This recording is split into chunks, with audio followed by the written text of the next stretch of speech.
कभी निशाचरी डायन का नाम सुना है? कहा जाता है कि ये कोई साधारण आत्मा नहीं होती। लोक कथाओं के अनुसार निशाचरी डायन सिर्फ रात के अंधेरे में निकलती है। उसका काम होता है राह भटके हुए लोगों को अपने छलावे में फंसाना। वह कभी रोती हुई औरत बनकर दिखाई देती है, कभी मदद मांगती है, तो कभी किसी अपने की आवाज निकालकर आपको अपने पास बुलाती है। मुझे हमेशा लगता था कि ये सब सिर्फ कहानियां हैं, लोगों को डराने के लिए बनाई गई बातें। लेकिन कुछ महीने पहले मेरे साथ जो हुआ उसने मेरी सोच हमेशा के लिए बदल दी। मैं ट्रक ड्राइवर हूँ और आज जो कहानी मैं आपको सुनाने जा रहा हूँ वो मेरी जिंदगी की सबसे डरावनी रात थी।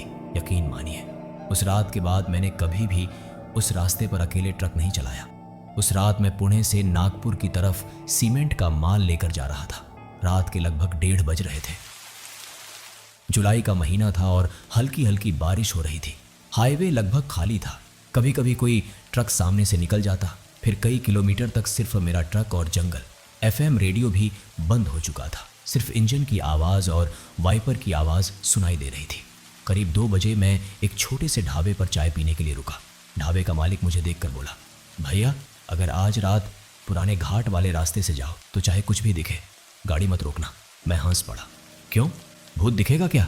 वो हंसा नहीं, बस बोला, लोग उसे निशाचरी डायन कहते हैं। वो मदद मांगती है, लेकिन जो रुक जाता है वो सुबह तक नहीं मिलता। मैंने उसकी बात को मजाक समझा और ट्रक स्टार्ट कर दिया। करीब आधे घंटे बाद मैं उसी जंगल वाले घाट में पहुंच गया। बारिश अब तेज हो चुकी थी। तभी अचानक मेरे ट्रक की हेडलाइट में एक औरत दिखाई दी।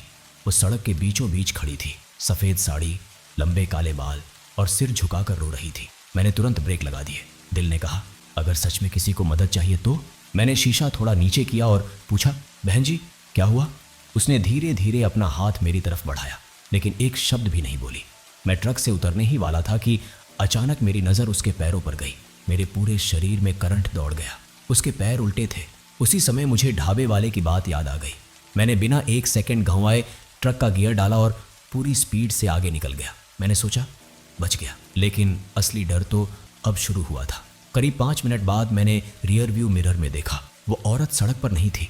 वो मेरे ट्रक के पीछे वाले बम्पर पर बैठी हुई थी। उसके बाल हवा में उड़ रहे थे और उसका चेहरा अब भी दिखाई नहीं दे रहा था। मेरे हाथ कांपने लगे। मैंने डर के मारे स्पीड और बढ़ा दी। अचानक ट्रक के केबिन के अंदर किसी के पायल की आवाज़ आने लगी।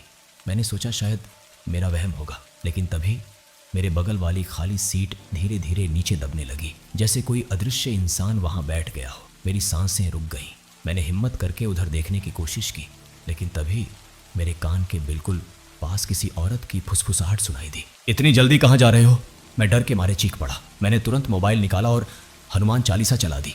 जैसे ही चालीसा की आवाज़ ट्रक में गूंजी, वैसे ही पूरा ट्रक जोर जोर से हिलने लगा।